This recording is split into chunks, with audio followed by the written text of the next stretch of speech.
বাংলা ভাষায় কথা বলার অপরাধে বিজেপি জেলে ভরে দিচ্ছে। দাদা, আপনারা আজ পথে নেমেছেন কাঁচাপাড়া জুড়ে, যেভাবে মুখ্যমন্ত্রী সারা রাজ্যে মাননীয় মুখ্যমন্ত্রী নেত্রী মমতা বন্দ্যোপাধ্যায় নির্দেশে আমাদের সেনাপতি অভিষেক বন্দ্যোপাধ্যায় আজকে রাজপথে নেমেছে। বিজেপি শাসিত বিভিন্ন যে রাজ্য, আসাম থেকে শুরু করে উড়িষ্যা, উত্তরাখণ্ড, দিল্লি, যেখানে বাংলা ভাষাভাষী যারা রয়েছেন, বাংলায় কথা বলছেন, তাদেরকে বঞ্চনা করা হচ্ছে, তাদের মারধর করা হচ্ছে, তাদের ওখান থেকে অ্যারেস্ট করা হচ্ছে, তাদের তাড়িয়ে দেওয়া হচ্ছে। তার বাংলার ভাষা শুনলেই, বাংলার কথা বললেই তারা বাংলাদেশি বলছে।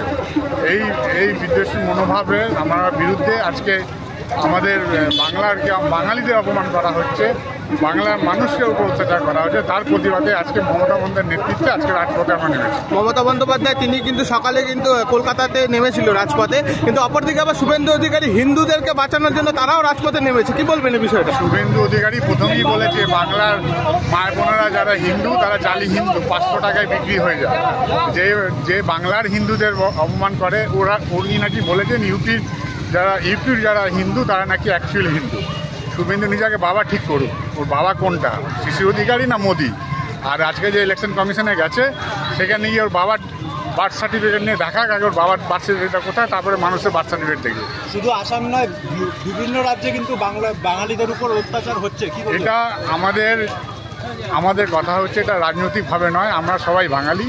বাংলা ভাষায় আমরা কথা বলি। রবীন্দ্রনাথ ঠাকুরের বাঙালি, বিদ্যাসাগরের বাঙালি, রাজা রামমোহন রায় বাঙালি, নজরুল ইসলামের বাঙালি। সেই বাঙালিদের অপমান যারা করছে তার প্রতিবাদে আমি বাঙালি হয়ে আমরা রাজপথে সবাই নেই। বাংলা ভাষা নয়, কিন্তু অন্য বিভিন্ন ভাষার মধ্যে বিভাজন তৈরি হয়েছে দেখা যাচ্ছে সারা দেশ জুড়ে। সেই জন্যই তো তার প্রতিবাদে তো আজকে আমরা হাজার হাজার মানুষ যখন আজকে রাজপথে নেমেছে তার বিরুদ্ধে। সিং একটা কথা বলেছেন যে মৌলানা আবুল কালাম আজাদ প্রথম শিক্ষামন্ত্রী, তিনি নাকি ইতিহাস বিকৃত করেছেন। ও একটা মূর্খ, 8 পাস না, ওর সম্বন্ধে কিছু বলবো না। ওটা মূর্খ, ওকে আগে বলুন 8 পাস সার্টিফিকেট দেখাতে। ইতিহাস যে কার কাছে শোনা যায়, যার 8 পাস সার্টিফিকেট নেই তার কথা শোনা যায়, 8 পাস সার্টিফিকেট দেখাতে বলুন, তারপরে ওকে ইতিহাসের কথা বলতে বলবেন। আজকে তিনি সাংবাদিক বৈঠক করে বলছে যে গঙ্গাকে বুঝিয়ে দেওয়া হচ্ছে, কি বলবেন?